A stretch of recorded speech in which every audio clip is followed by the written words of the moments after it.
नमस्ते। आज गुढीपाडवा आहे। तुम्हाला सर्वांना गुढीपाडव्याच्या हार्दिक शुभेच्छा। आणि आज मी गुढीपाडव्याच्या निमित्ताने आहे ना, मी हापूस आंब्याचा मावा बनवलाय आणि त्या माव्यातून आहे ना तुम्हाला गुळाचा शिरा बनवून दाखवणार आहे। आणि हा मावा आहे ना, मी हापूस आंबे होते ना तेव्हा मी बनवलेला आहे। असं तुम्ही आता आंब्याचं सीझन येईल, आता पुढच्या महिन्यापासून आंबे यायला लागतील, तर तुम्ही आहे ना हा आंब्याचा मावा बघून आहे ना तुम्ही तसा मावा बनवून ठेवा। आणि कधी पण त्या माव्यातून आहे ना, आंब्याच्या माव्यातून कधी पण आपण असे डिशेस बनवू शकता, शिरा बनवू शकता, पुरी बनवू शकता, पोळ्या सुद्धा बनवू शकता पुरणपोळ्याच्या। असा आंब्याचा मावा, जसा आपण दुधाचा मावा बनवतो ना तसाच हा आंब्याचा मावा। आता तुम्हाला मी लागणारं साहित्य दाखवते।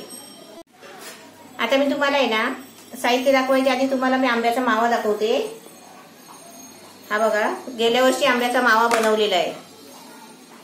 आणि आंब्याचा मावा बनवून आहे ना फ्रीजर मध्ये ठेवायचा। जसं आपण दुधाचा मावा कसा ठेवतो तसाच हा वर्षानुवर्ष टिकतो, कारण ह्याच्यामध्ये आहे ना बिना पाण्याचा रस काढून साखरेमध्ये बनवलेला आहे। म्हणजे निम्मी साखर आणि निम्मा आंब्याचा रस असा हा मावा बनवलेला आहे। आता बघा वर्ष झाला, वर्षभर पण अजून जसाचे तसा आहे। आणि वापरायचा कसा ते पण तुम्हाला सांगते। आता आपल्याला आता 1 वाटीचा शिरा बनवायचा आहे ना, तर 1 चमचा फक्त घ्यायचा असा। हा 1 चमचा घ्यायचा मावा। कोणती पण तुम्हाला डिश बनवायची असेल ना, आंब्याची, मँगोची, तर तुम्ही असा 1 चमचा मावा घेऊ शकता। नाही हा डब्बाभर मावा आहे ना, हा तर हे 2-3 डझन आंब्याचा मावा आहे। हा 1 चमचा घेऊ शकता तुम्ही। आता मी याच्यामधून तुम्हाला मी शिरा बनवून दाखवते। हा 1 वाटी रवा घेतलाय, 1 वाटी गूळ आहे, या अर्धी वाटी घी आहे, यात 1 चमचा आंब्याचा मावा घेतलाय। त्यासाठी आहे ना ही वेलची पावडर आहे, हे थोडंसं ओलं खोबरं घेतलंय, हे बदाम आहेत, काजू आहेत, पिस्ता आहे आणि मनुका आहेत। हे ड्रायफ्रूट आहे ना आपल्याला जसे पाहिजे ना तेवढे आपण घ्यायचे। आता मी तुम्हाला पहिला रवा भाजून दाखवते।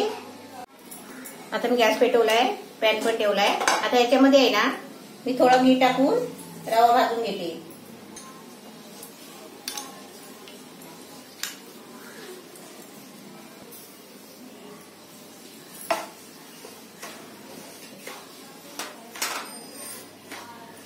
रवा चांगला भाजून घ्यायचा।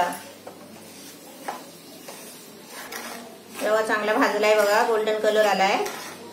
आता मी गॅस बंद करते।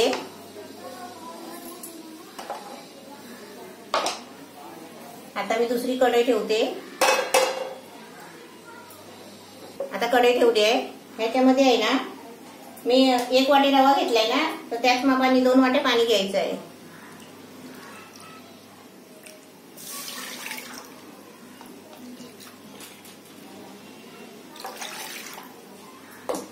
आपण दूध घेतला तरी पण चालेल, पाणी नाही, पाण्याच्या बदली दूध घ्यायचं।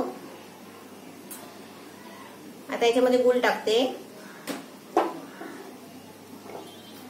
आता गूळ आहे ना मुरेपर्यंत याला पाण्याला उकळी यायला द्यायची आहे। आणि त्याच्यानंतर आपल्याला आहे ना तोपर्यंत मी आहे ना हे काजू बदाम बारीक करून घेते।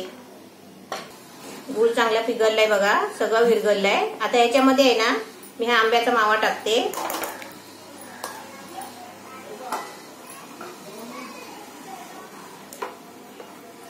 तुम्हाला आंब्याचा मावा टाकून आहे ना आंब्याची खुशबू येणार खाली मस्त, आणि चवीला पण चांगलं लागणार।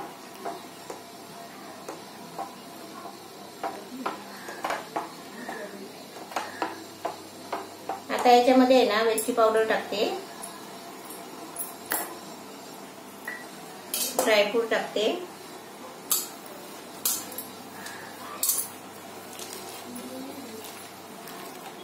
शिऱ्यामध्ये ड्रायफ्रूट जास्त टाकले ना की शिरा खायला पण चांगला।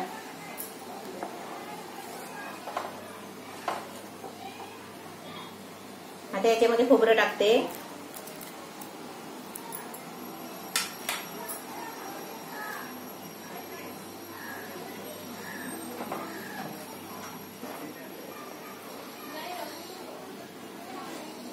गुळाचा शिरा, आंब्याचा मावा टाकून कलर पण छान आलाय। आता याच्यामध्ये आहे ना मी सर्वच टाकते। आता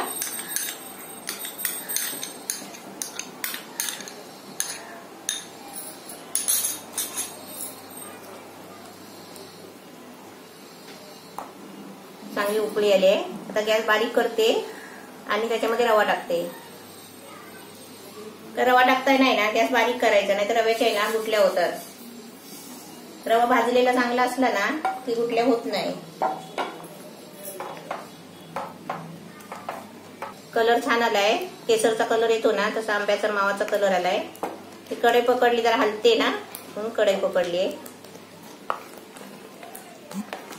एकदम छान झालाय. आता मी याच्यावरती 2 मिनिटांसाठी झाकण मारते आणि गॅस मीडियम ठेवलाय.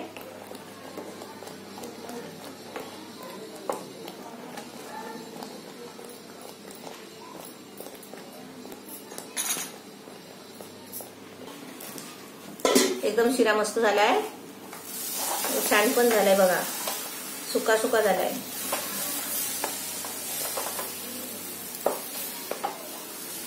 आता मी तुम्हाला काढून दाखवते. आंब्याचा मावा टाकून गुळाचा शिरा बनवलाय. एकदम मस्त छान झालाय, कलर पण छान आलाय. आता यंदा तुम्ही हापूस आंब्याचा मावा बनवून ठेवा आणि असा कधी पण तुम्ही आंब्याच्या मावातून कुठली पण डिश बनवा. एकदम शिरा मस्त छान झालाय, असं तुम्ही पण बनवा. असे माझे सर्व व्हिडिओ तुम्हाला आवडले असतील आणि आजचा व्हिडिओ तुम्हाला आवडेल तर तुम्ही मला लाईक करा, सबस्क्राईब करा आणि घंटी वाजवा.